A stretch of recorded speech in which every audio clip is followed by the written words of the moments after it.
Hello everyone, welcome to the next episode of Learning Redefined.SG.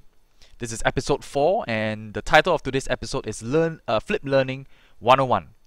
So this will be a very short and a very summarized version of what flip learning is, and I'm just going to present the most basic model of flip learning. In subsequent videos, I will explore other aspects of flip learning and how flip learning and other models of learning can come together to really enhance the experience of our students. Now, as usual, I can be found on Twitter at Enoch_Ng. My blog is there. You can also subscribe to my YouTube channel, as well as I'm on Google+. So if you're there, you can follow me as well. So why flip learning? That is the first question we need to ask. And to answer that question, we ask another question. What is the best use of my face-to-face class time? And that is that question that I've always been asking myself as an educator. Because as an educator or as a student, I was taught like that, like what you see in this picture. Everyone seated in neat rows, listening to the teacher delivering content. And then after that, we go home, we try and apply, we try and solve questions on our own. And to me, for the longest time, I felt that that wasn't the best use of my face-to-face class time. I wasn't maximizing the time. I wasn't engaging my students well enough. As compared to this, now this was a dream, it was an ideal case at that time, before I discovered flip learning, where kids were in groups, they were discovering, they were creating knowledge together, they were arguing, they were discussing. But I asked myself, I don't have time for that. All my class time has been used up for that lecture, the direct instruction. So where do I find time for group work? I don't have time for that. Now that was where I discovered flip learning. And that is why flip learning to me is so powerful. Because it truly answers this question. What is that best use of my face-to-face class time? And so, what is flip learning? Now generally, in learning as a whole, there are two main parts to learning. One is your in-class activity, where in traditional classrooms, we download content or we deliver content, okay? And usually, the out-of-class activity will be where they apply the knowledge that they learnt in class by doing homework, by doing worksheets. Now, but what if we can flip this whole entire process, where out of class, they learn the content? Because learning of content, just listening and getting information is not difficult. It's the applying, the application part. Now that's difficult. So if we can somehow flip this, where out of class, they learn the content, and in class, they apply the content.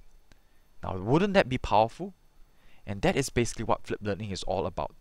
So in flip learning, my out of class activity is a video, where kids watch a lecture, usually recorded by the teacher himself, talking and explaining certain concepts, certain content, certain procedures. Now the powerful thing about using a video, two buttons, pause, rewind. Because in class, the students cannot ask me to pause, and if they ask me to rewind more than once, I will get a little bit irritated. But through a video, you can pause, and like right now, you are watching a video, and you can pause the video, and you can rewind the video as many times as you need to. You can watch the video multiple times in order for you to get and understand the concept. So that's one power of a video. And then when they come in class, now this is where my dream came true, where I could finally get kids to be in groups, to create content, to apply the knowledge. And what do? I don't sit there and drink coffee. I go in. I work with them in small groups. I work with them as individuals. I help them to rationalize. I help them to clear their doubts, to clear their misconceptions. I help them to learn. Now that is powerful. And so learning becomes so meaningful because the kids are applying what they have learned. And it's differentiated. My good kids no longer have to wait for the rest of the class to be on the same page. They can move on their own, and they can, once they're finished with the basic work, they can go on to discover, they can go on to explore more.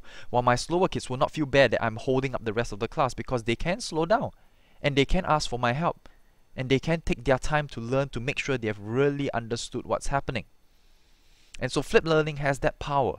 So I challenge you to rethink your face-to-face class time. If you have not flipped your class already, I challenge you to rethink how can I maximize, or how can I make use of my face-to-face class time the best?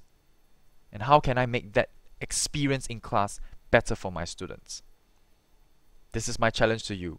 If you have any comments, if you have any questions, or anything you want to share, even if you are flipping the classroom, I hope that you will share with me how you have been flipping. For those who have not been flipping, ask me questions, challenge me, let's discuss and let's make things better for our students.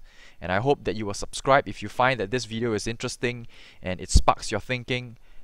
I hope that through learning Redefined.SG, I can really give you some thoughts, some tidbits to get you going, and all I hope is that we make things better for our students. So until next time, see you.